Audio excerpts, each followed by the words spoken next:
Hello students, welcome back to the DA classes. आज हम एक नए टाइप का क्वेश्चन लेके आए हैं। कॉन्सेप्ट है लेंथ कॉन्ट्रैक्शन ही, लेकिन क्वेश्चन में थोड़ी सी ट्विस्ट है। क्वेश्चन में यहाँ ये बोल रहा है कि a rod of length L not is placed at angle with x axis. अब तक हम लोग सीधे रॉड की बात करें। अब जो रॉड है वो एक पार्टिकुलर एंगल थीटा नॉट पे अलॉन्ग एक्स एक्सिस प्लेस्ड किया गया है। ओके, ध्यान रखिएगा, यहाँ पे जो एंगल बन रहा है वो है थीटा नॉट। ओके, मैंने ये एंगल थीटा नॉट माना है, यहाँ पे सिर्फ एंगल का कोई जिक्र नहीं है। और ये जो फ्रेम ए है with respect to x axis, okay, in frame A which is moving with velocity v with respect to b, मतलब कि फ्रेम ए एक्स डायरेक्शन में v वेलोसिटी से मूव कर रहा है। What will be the length of measured by y observer attach to frame b। अब बोल रहा है कि b में एक ऑब्जर्वर y है, इसके रिस्पेक्ट में इस रॉड की लेंथ क्या होगा। x के रिस्पेक्ट में l नॉट है, पर एक पर्टिकुलर एंगल पे उसको रखा गया है with respect to x axis, और x डायरेक्शन में ही वो v वेलोसिटी से मूव कर रहा है।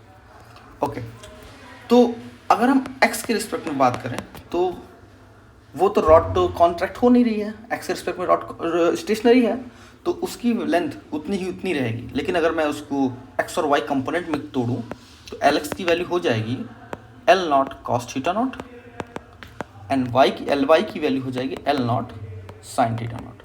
और आप चेक कर सकते हैं जो लेंथ ऑफ द रॉड होगी वो फॉलो कर रहा होगा ये relation L square is equal to Lx square plus Ly square. Okay, तो originally length of the rod उतना ही है, बस उसने उसको एक्स और वाई कंपोनेंट्स में ब्रेक कर दिया। नाउ अगर हम वाई की रिस्पेक्ट में बात करें तो एक बात आपको हमेशा भी याद होगा, कॉन्ट्रैक्शन सिर्फ हमेशा उस डायरेक्शन में होता है जिस डायरेक्शन में फ्रेम मूव कर रहा हो। ओके, मीन्स वाई डायरेक्शन में, यहाँ फ्रेम एक्स डायरेक्शन में मूव कर रहा है, मतलब वाई डायरेक्शन में कोई कॉन्ट्रैक्शन नहीं होगा, कॉन्ट्रैक्शन होगा सिर्फ और सिर्फ एक्स डायरेक्शन में। तो एक्स डायरेक्शन में कॉन्ट्रैक्शन होगा तो क्या होगा, L dash dash is equal to L x root 1 minus v square by c square, और एल वाई डैश हो जाएगा सिंपली एल वाई। तो एल एक्स डैश कितना हो जाएगा, L not cos theta not root 1 minus v square by c square, and L y dash कितना हो जाएगा, L not sine theta not. Okay, तो इस रिलेशन का ही मैं यूज़ करने जा रहा हूँ। तो एल डैश स्क्वायर हो जाएगा एल एक्स डैश का square plus L y dash square. Okay, तो एल डैश कितना हो जाएगा, रूट एल एक्स डैश कितना है, L not square cos square theta not 1 minus v square by c square plus L not square sine square theta not. Okay, अब इसको मैं अगर थोड़ा सा सॉल्व करूँ तो एल डैश मेरा आ जाएगा, एल नॉट में कॉमन ले रहा हूँ, ये हो जाएगा root sine square theta cos square theta दोनों मिलके 1 हो जाएगा, ये हो जाएगा 1 minus v square cos square theta naught by c square. ये हो गया आपका एल डैश। मीन्स कि वाई फ्रेम ऑफ रेफरेंस में जब मैं इस रॉड को मेज़र करूँगा तो मुझे जो लेंथ मिलेगा वो मिलेगा इतना। अच्छा, यहाँ पे एक और ट्रिक भी आप लगा सकते हैं। अगर मैं एक ट्रिक की यहाँ पे आपसे बात करूँ तो इस क्वेश्चन को आप डायरेक्टली यूज़ कर लगा सकते हैं। देखिए कैसे,